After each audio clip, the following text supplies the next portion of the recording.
Today we are talking Dynasty Fantasy Basketball. Who are the biggest risers and fallers after the first 3 weeks of the season? We're going to talk about it. Let's go! Jordan open. Chicago with the lead. Bryant to Shaq. Not a game. We talking about practice. LeBron James with no regard for human life. Anything's possible. Back out to Allen. His three-pointer. Bang! Curry for three. Wow! Unbelievable. Making it rain in New York. We the North are now we the champions. Not the destination, it's the journey. Mamba out. G'day and welcome to the Ball Boys Fantasy Basketball Podcast. I'm your host, Mitch Casey, and you can find me on Twitter at Ball Boys Fantasy. And today we're going to be going through some Dynasty ranking adjustments. I planned to do this in yesterday's show, but rambled on a bit too long about my industry pickup league and discussions over there. So I decided to split that one in half and make a separate video, so it's a little bit more digestible.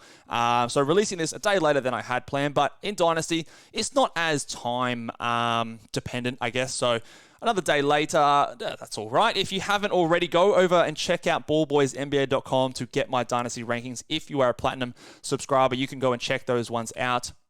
I've done a lot of rankings adjustments. Again, as I talked about last video, which I then didn't speak about in the video, I like to do my Dynasty adjustments a little bit less frequently than my redraft because, again, we're thinking big picture. We're thinking what's going to happen over the next 3 to 5 to 6 years.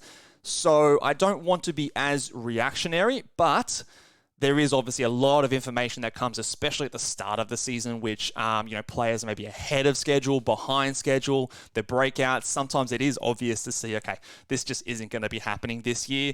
And that can move some things around. So this is maybe one of the bigger adjustments that we're going to make, at least until maybe the trade deadline. And a lot of times when players change teams and their situation changes, that can expedite the process of a player breaking out as a young guy. So, all that to be said, I've got a bunch of players that are high risers, high fallers, but there are also lots of other little changes that I've made that won't be reflected in today's podcast. So if you want to get every single ranking, go over to ballboysnba.com, pick up a Platinum subscription. You'll get my in-season projections throughout the entire season, and you will also get my Dynasty projections and Dynasty rankings updated throughout the season. After the trade deadline, after the season finishes, you'll actually get it all the way through to the NBA draft. When that drops, we'll also be going through our our Dynasty rookie rankings. So there'll be extra content for those who want to be a part of that for the entire season. It's a one-time payment. So even if you miss the draft stuff and you're a Dynasty manager and you're deep into your Dynasty teams, you can get some value out of that even into next season's Dynasty drafts and rookie drafts and all that kind of jazz. So without rambling on more than I have to, because I already spent a whole video going on longer than I thought, let's get into the biggest risers. Now, I've split this up into 2 parts, so there'll be some more risers coming up on the screen here in a second for those watching on YouTube. But let's talk about the players that I've risen up my rankings. Now, the first name, I've got Chet Holmgren here as a riser. He has risen up 5 spots. Now, in Chet Holmgren's draft class, I had him as a clear number 1 rookie in both real life, but especially in Dynasty. He has risen up 5 spots, and before he was ranked in the teens, I now see him in a Dynasty sense as a top 10 Dynasty asset. Everything that I expected and hoped Chet would be has happened so far, and it's kind of the case of, you know what he can do, but you've got to see it, and we hadn't seen it yet for Chet, and he has delivered on everything that I expected him to do. He's surpassed a few of my expectations, particularly with his three-point shooting and his free throw percentage.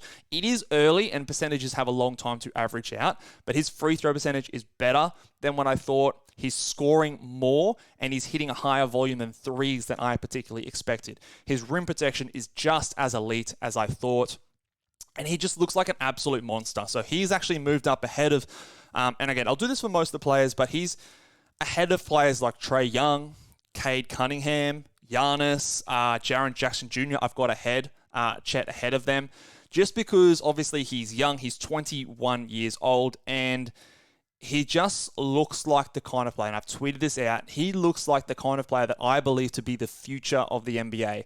Now, I don't want to get this twisted because I had some people argue with me, and that's what happens in Twitter, but I believe that the more kind of these quote-unquote unicorn centers come into the NBA, the more essential they will be on championship-level teams. Players like Wemby, players like Chet, players like even an Evan Mobley to a lesser extent because he doesn't quite have the shooting touch. But think of next year's draft, Alex Sarr. These players coming into the NBA, I believe, are going to be the next... I don't know about fad but the next thing. Right now, it's 3-and-D wings, it's switchable forwards and all that kind of things. But I think these unicorn centers are really what teams are going to want because of their ability to impact the defensive side of the court. They are players that can work within a team structure. They don't necessarily need the ball in their hands like the high-usage guards, but they definitely can create their own shots. They're less affected by defense. They also can space the floor, vertical spaces as well. They can move the ball well. And I just think that Chet fits that box so well. Look, I could have him higher. It is like some of the guys ahead of him are players like Joel Embiid, Anthony Edwards, LaMelo Ball, Shai Gilgeous-Alexander, Jason Tatum. So it's a tough crowd to crack into for a first-year player. But I do believe that if we fast forward 12 months, I could see him ahead of Anthony Edwards. Just from a fantasy point of view, he just has a more complete fantasy game. I could see him ahead of Joel Embiid as someone who, is 8 years older than him. Shai, Jason Tatum, that's starting to get a little bit tough now, but there is a scenario that in 12 months' time, he's a top 6, top 5 dynasty asset. Right now, I have him in the top 10, and I feel quite comfortable about that. Let's talk about Tyrese Maxey, who is one of the biggest risers for me. He is up 23 spots, and he lands himself comfortably inside the top 20, closing in on the top 15 dynasty rankings for me. He was someone that I had more towards the mid to late 30s in rankings before. Now, before the season, last time I updated these rankings, the James Harden trade had not happened. We expected the trade to happen, but we also didn't know who was coming back. And obviously, that trade has gone down now. No guards of note, or no guards at all, have come back in the deal. And also, Tyrese Maxey has just improved more than I thought that he would. I've always been a fan of his. I've always liked the fact that he can score efficiently. Sometimes people might remember me 2 years ago pushing back against him, but that does not mean that I wasn't a fan of his. I always thought he's really good. And he's still only just about to turn 23 years old.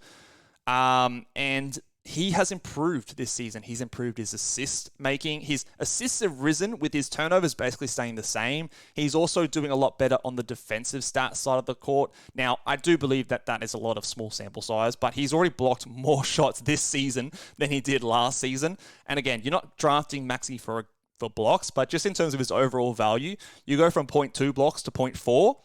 It's a massive change in your fantasy rankings. So to me, he is comfortably a top 20.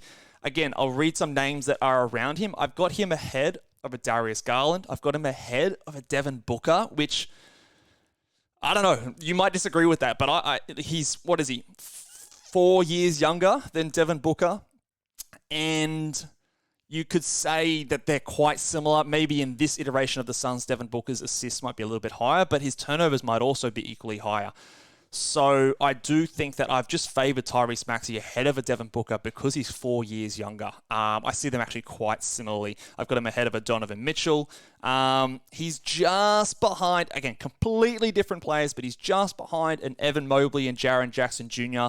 But you could easily make the argument that if you wanted to start your team or get an elite scoring guard, he could leapfrog Mobley, Jackson, even a Giannis at this stage because of, they're very different players. But I could easily see an argument to get him all the way up to sort of the top 13, top 12 dynasty assets because he looks like a legitimate star in the NBA. And who knows if Joel Embiid is moved, and he'll obviously be moved at some point, obviously with him being 7 years older than Tyrese Maxey. Eventually, Maxey will inherit this team, and he will be, in my opinion, a top 10 dynasty or top 10 redraft asset. And it might not be that far away, so I have moved him up a lot. Alperen Sengun has also moved up a lot. There were a lot of questions going into the season about how the coach would view him, and so far what I've seen is positive. It's all very positive. He's up 10 spots, and he is knocking on the door in terms of a top 20 Dynasty asset.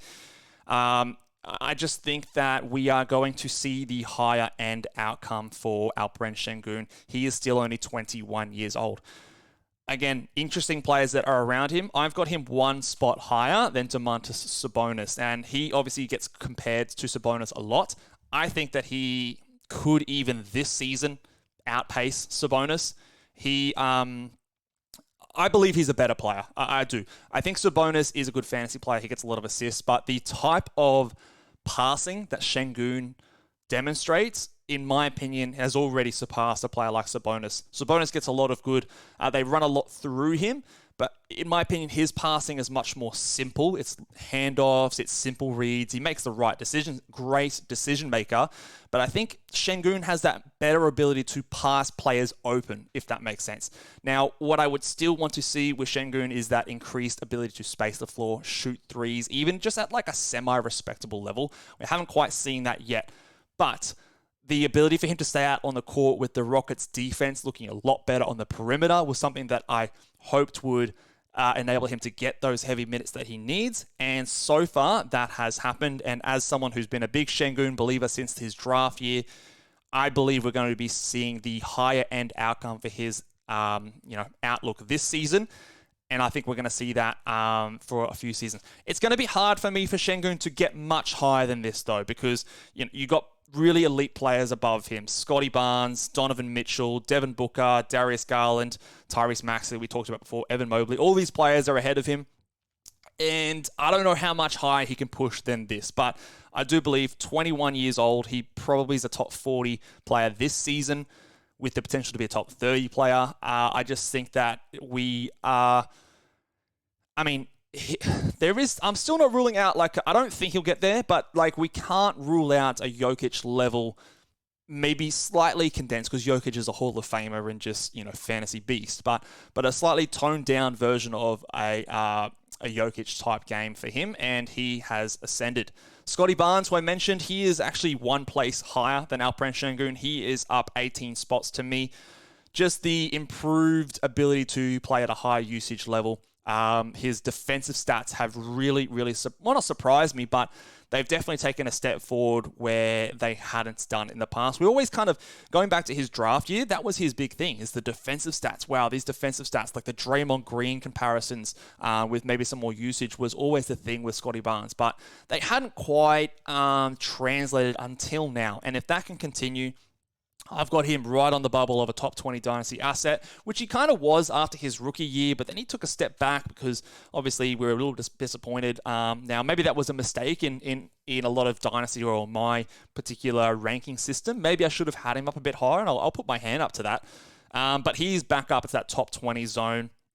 Again, it's interesting to see where he goes from here.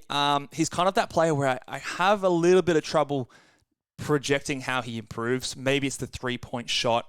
Maybe it's a little bit more of that. Because he's playmaking, but he's not playmaking like what I would call a true point guard. It's definitely more of that point forward, which of itself is very, very valuable. But I think if he can get that three-point shooting and just continue to scale up the scoring and the usage a little bit more, he could be someone that enters sort of that top 15, top 12 discussion eventually. Right now, though, I've got him around that 20 mark. And then to finish out this screen on YouTube, I've got the Thompson twins, both Thompson twins rising in value. Now, Asar, it's a little bit more obvious. We've seen him just hit the ground running. But I've also increased and put up Amen Thompson. Now, Amen hasn't done anything, really. He's injured right now as well. But what I'm seeing from Asar is exactly what Amen can do. He just hasn't had the opportunity yet. And we've always known that. It's always been, okay, in Dynasty, it's Amen first. In Redraft, it's Asar first. So that hasn't changed. It's been exactly as we predicted. Now, the gap between them has definitely changed. In fact, in my rankings, I have them back to back. So I have them right next to each other. Amen has the higher ceiling upside. He has the ability to run a bit more of the playmaking, primary ball handling responsibility on a team that doesn't have someone like Cade Cunningham. He hasn't had the opportunity yet, And his pathway to minutes is a little bit cloudier than someone like Ausar when you've got Fred VanVleet, when you've got Jalen Green on your team as well. But I still believe that Amen has the highest ceiling. So I have him one spot ahead of Ausar. But prior to that, there was a 13 ranking difference. So now Ausar's obviously closed the gap. I have them on the door of top 40 Dynasty assets. And that actually might still be too low, to be honest, because there's a real opportunity that Ausar kind of gets close to there this season. The thing with Ausar is, he's playing mid-30s in minutes. He's playing huge minutes, which is more than I thought he would at the start of the season. I thought he would maybe be battling for that final that final starting roster spot and playing high 20s. He's blown past that. There's been a few injuries that have helped him get there, and some kind of troubling quotes from the coach saying that he, if Bojan was there, maybe he wouldn't be starting. However, I've been a huge fan of both the Thompson twins since their draft. I had Ausar number 3 in my rankings for just regular NBA. I believed in his shot a little bit more. But when it comes to fantasy basketball, the assist upside for Amen still, I think, trumps Ausar. But, huge improvements. And again, I've got them knocking on the door of the top 40. I do believe that could even be a bit low. But we do have to remember that the stuff we've seen early in the season, there's still a lot to play out. There's a few guys that are maybe struggling behind them that can leapfrog them when it comes to redraft rankings. And they do still have their issues when it comes to percentages and turnovers and lack of threes and things like that. But incredible, incredible fantasy upside. I think both of these players can reach top 20 quite comfortably. If everything comes together, these guys could be top 10 fantasy assets if the stars align. Amazing potential. I think Amen is the number 1 asset for the Houston Rockets just from a basketball perspective. Ausar, I wouldn't go as far to say that because you do have Cade Cunningham there and even another player that I have bumped up slightly in Jalen Duren. But I think in Detroit, it's those 3. They're the core, they're the future, that's the foundation of the team. For the Houston Rockets, I do believe it's Amen Thompson, it's Alperen Şengün, and it's probably Jabari Smith. Jalen Green, well, maybe we'll discuss a bit of him later, but I do think that those guys are worthy of rising up. Let's look at the next group here of risers. As we just mentioned, Jalen Duren has gone up 11 spots in my rankings. I've always been a big Jalen Duren fan. Now, he got off to a hot start. He's had a little bit of trouble since then with foul trouble and things like that, but I've still seen enough to go, what I was thinking and projecting about him moving forward is there. He is still so young. He's only just turned 20. And so he is right around that Amen Thompson, Ausar Thompson level inside or about that top 40 zone in Dynasty rankings. I see an ability for him to be a monster rebounder. I think the blocks have the potential to rise up to that 1.2, 1.3 level for a long time. The passing, we've seen glimpses of the passing so far this season, and I love it. I love seeing that playmaking ability from him, and I think that is something that they can unlock even more of that moving forward. Detroit has a lot of fun playmakers on this team outside of a Cade Cunningham, so I really think that the more we see of that, and the less we see of him trying to be shoehorned next to someone like an Isaiah Stewart, I think that's going to unlock more of his potential. If you get a shooter alongside like a floor spacer at the 4, and you've got, I don't know who's at the 2 anymore because Ivy we'll talk about later, but you've got Cade, you've got Ausar on the wing, and then you've got Duren. If you have a couple of more floor spaces out there at the 2 and the 4, then I think Duren's rebound rate can even go higher. His block rate can go even higher. His field goal percentage is going to remain super strong. The assists and playmaking is there. He's just a beast, and I think that he is someone that has perennial top 40, top 30 upside, especially in punt threes and maybe punt free throw builds as well. Jalen Johnson, of everyone on this list, is the second highest riser. Now, I've been a big Jalen Johnson fan for a long time. He was, I believe, highly ranked in my pre-rankings, but he has just exceeded my expectations in terms of just immediate production. I thought that there was a chance for him to enter the starting lineup, but he has looked so good and so by far and clear away the best of those 3 players in terms of Saddiq Bey and DeAndre Hunter. To me, you can't put the genie back in the bottle. So he has actually risen up 54 spots. He was outside the top 100 just last time, but he is actually inside my top 70 when it comes to Dynasty rankings. Again, I could argue to push him up higher. He's under 22 years old. I think everything he's doing is just the beginning. I had him as a top 10 rookie ranking in his draft year. It's taken a couple of seasons to get there, but everything that he's doing right now, I think that can continue. And the biggest thing for him is how well he continue to keep improving his shooting. Can he be someone that shoots 35% from three for an entire season? Is he someone that, you're not going to worry about spacing issues when he's out there on the court? Because if that is the case, his defensive numbers, his assist numbers, his efficient scoring is all something that is very valuable, and he could easily smash through the top 50 Dynasty rankings sooner rather than later. As someone who, before the season, you could have got fairly cheap, now not going to be the case. I think in most people's rankings, he would have risen up, but in mine, he's gone up 54 spots. Just to name a few players around his level, he's actually surpassed some players like Brandon Ingram, Jalen Green, Bradley Beal, some of the older guys in Drew Holiday and DeMar DeRozan. He's next to some other younger players in Mark Williams, Tyler Hero, around that sort of a spot. Shaden Sharp, who's another riser, which I didn't mention here. He still just clears him in my rankings. So in that kind of range where you've got some young guys, you've got some old guys, you can kind of pick your poison in that sort of a spot. The next player here, Bilal Coulibaly, is someone who's risen up a little bit. He's gone up 18 ranks in my boards. I was always very high on him, so he's gone to, I think from where I had him, he was just around that 120, 125 zone. He's gone up to close to the top 100, not quite getting there. We haven't necessarily seen it on the stat sheet yet, but what I'm super encouraged about is the opportunity that he's getting early. I thought he was going to be someone that we'd have to be more patient on. And like we said, we haven't seen it yet, but the mere fact that he is getting the opportunity this early in the season, the on-court ability for him on the defensive end is extremely encouraging to me. Rookies usually don't come in and play good defense like Bilal is. And he is someone who's still 19 years old, and I think that there is still extreme offensive upside in a player like this. He reminds me of, and this is going to sound crazy, but his upper end outcome, I actually believe is something like a Giannis, in the way that if you go back to Giannis's rookie season, he was like, he came in as this scrawny, lanky kid. Now, that's the upper end outcome, and I don't believe that gets there. But if you just think of that type of frame, that type of build of a player, the playmaking, lanky, good defender, that's how Giannis came into the league, and Bilal reminds me a little bit of that. Maybe it's a bit of international bias or something like that, but I do believe that as this guy fills out, as he gets a bit more comfortable handling the ball, shooting the ball a little bit better, that he has that potential to improve. And that, I won't even say that kind of trajectory, but that kind of path in terms of him getting better. And I thought we were going to be well behind, but he is ahead of schedule in my opinion. So he to me is someone that is knocking on the door of top 100 Dynasty value. Derek Lively, similar kind of story. I just think that he is ahead of schedule to what I expected him to be.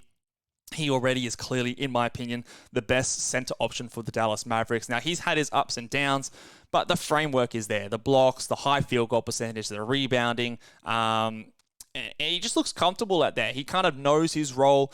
I don't think you're ever going to see a super high ceiling for a player like this. But again, those players that can provide you just really consistent big man stats. He's still 19 years old.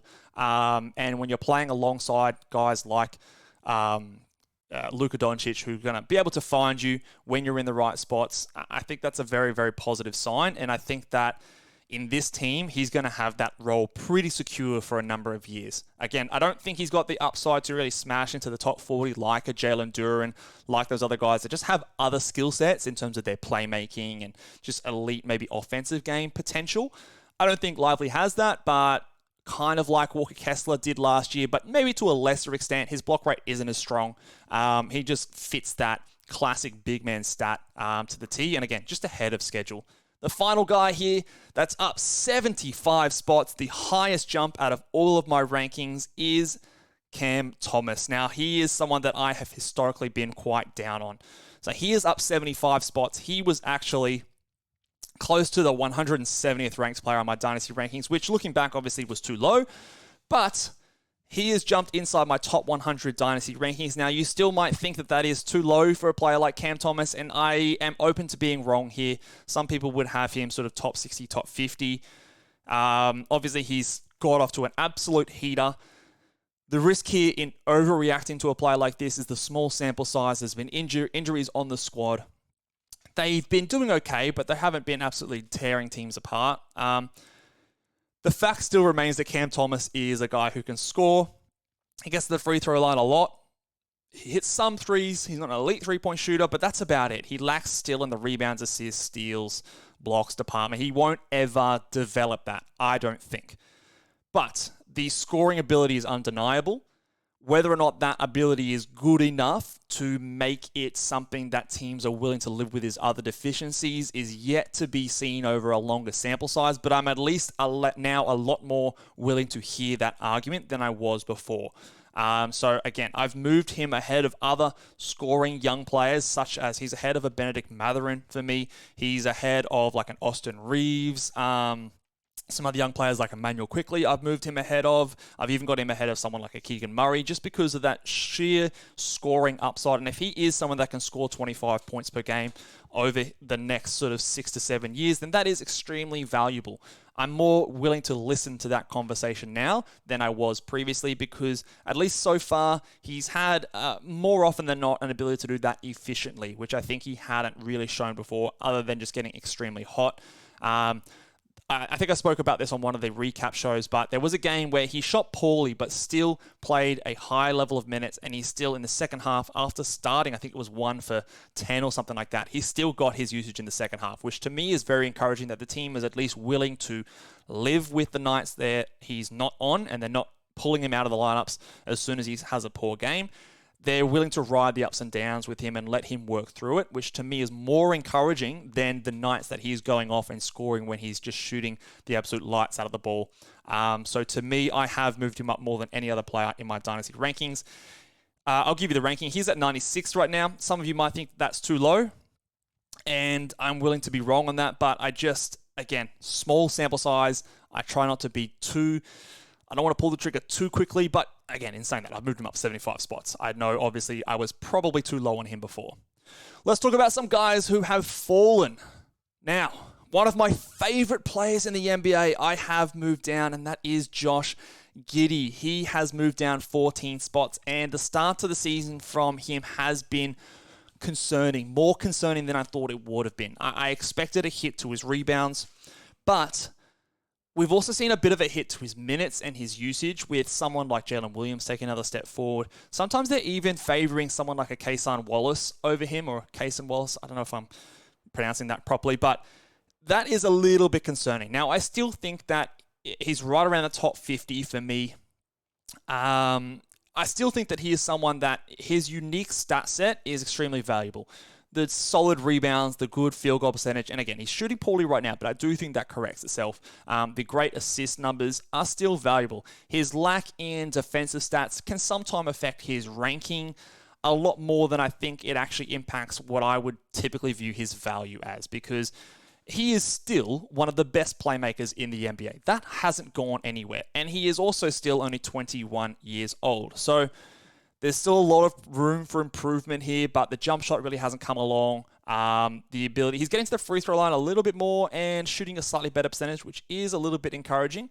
And I think when the field goal percentage corrects himself, that points will start to come back up. But he is someone that has slid down because I had have hoped to see more progression from him than I've seen so far.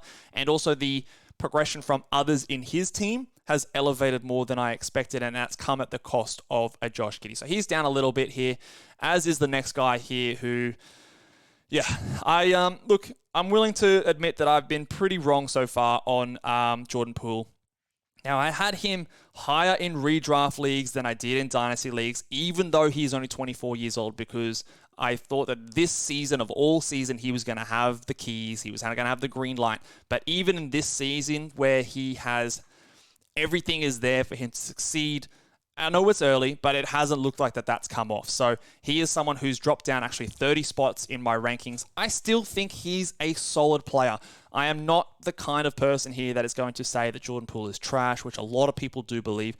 I still actually think that Jordan Poole is a good NBA player. He's a very talented scorer. He is someone that gets a lot of flack for some things that he tries to do, which is out of control. Then obviously those things are not good.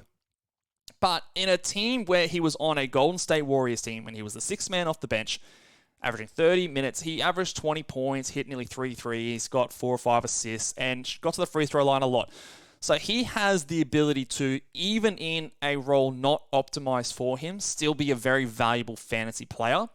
So this would actually be, in my eyes, because I've got him around the 70th ranked mark for Dynasty Leagues, this could actually be a buy low opportunity for Jordan Poole, because a lot of people have just written him off as this bad NBA player and not a player that doesn't contribute to winning. But I simply just don't think that that's the case. He was one of the top 5 players on a championship Warriors team. Now, you can look at that a certain few ways, but I still believe that this guy can contribute to winning. He can still contribute to winning in your fantasy basketball league. However, he has moved down my roster spot 30 spots. Again, he's down near the 70s mark. I still have him ahead of someone like Bradley Beal, Drew Holiday, DeMar DeRozan, some older guys. I do have him now behind. I had a tough time flipping between Jalen Green and him, both players that I view a little bit similar. I still favor Jordan Poole's game, but his overall talent, I have a little bit behind Jalen Green. Brandon Ingram, Jalen Johnson, which we mentioned before in the Risers, has come over the top of a Jordan Poole. But I still think that he's a top 75 at least dynasty asset, and some people might just view him as a bad NBA player. You might actually be able to buy low. So I've moved him down. Let me know what you think in the comments below. Have I moved him far enough? Robert Williams, season-ending surgery. He's down 48 spots. It just looks like he's going to be someone that struggles to stay healthy. And obviously the trade over to the Portland Trailblazers hurt his value as well, which I did take into account a little bit in my initial rankings, but he is now someone that I view outside the top 150, top 160 range for Dynasty Leagues, just because of the fact that his body is not helping him. He still is an elite per game or per minute producer, but he's out for the rest of this season on a team where it's not clear about where he's going to go. He was someone that at his ceiling was like top 40 dynasty rankings. He's had a wild ride these last few seasons, so it is a bit of a shame, but he is down. Another Williams, Patrick Williams, is down a fair way. I'm nearly ready to call quits on someone like a Patrick Williams. He's still only 22 years old, but it's his 4th year in the NBA. He's had the opportunity so far, and he hasn't done anything with it. He's been demoted to the bench already this season. So he's down 40 spots despite being a young player. I'm just starting to become pretty out on Patrick Williams. So he, again, is sort of outside that top 160 dynasty rankings mark. Gary Trent, similar kind of story. I was down on him already, but he is now well down in my rankings again. Demoted to the bench and looking even worse than I predicted, despite being someone who was lower on Gary Trent. The shot has not been going in. The steals are down. Everything just seems to be down for him. And I think this is going to be his role in the future for his NBA career, despite, again, being younger than 25 years old. I think this is more of what we can expect from him. Obi Toppin is also down another 45 spots. He had the starting role, and I was willing to kind of go, okay, let's see what he can do with it. I think in my notes I said he has the starting role, but I expect that to be gone, and there was an opportunity that if he got the starting role and he ran away with it, then he could have some really good value. He has not run away with it, and I think it's pretty clear to say that he is someone that just won't ever really do much for fantasy basketball. So he's actually ranked outside the top 200 for me.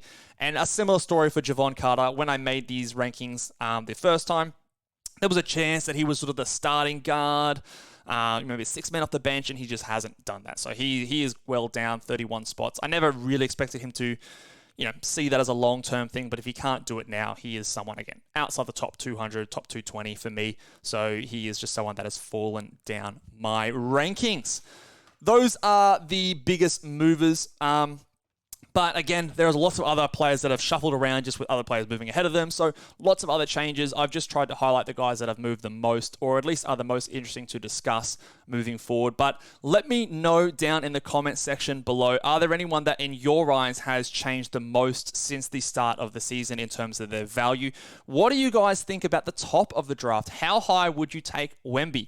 I think just before the season started, after the preseason, I moved him up to number 2 in my Dynasty rankings, and he is still sitting there. And another player we didn't talk about in terms of fallers was Luka Doncic, has actually moved down to number 4 for me, which at his highest was number 2 in my rankings. He is now down at number 4 with Tyrese Halliburton and Victor Wembanyama taking over his spot. Jokic is still sitting there, but I do believe the gap between Jokic and those other two players is not as big as you might think. And I am open to maybe, sooner rather than later, moving him off that top spot. And I do believe that Halliburton and Wemby are the two players vying for that number one spot around him as well. So let me know what you think down in the comments section below if you're watching over on YouTube. If you appreciate the Dynasty content, would love if you guys give me a 5-star rating and review on Apple Podcasts or on Spotify, wherever you are listening, or both. If you've got both apps on your phone, go and give me a rating over there. Make sure you guys are subscribed to the YouTube channel. Give this video a big thumbs up. We're going to be going through the Wednesday slate of games very soon for redraft. So give us a follow and look out for that one. And I'll see you guys next time. Bye.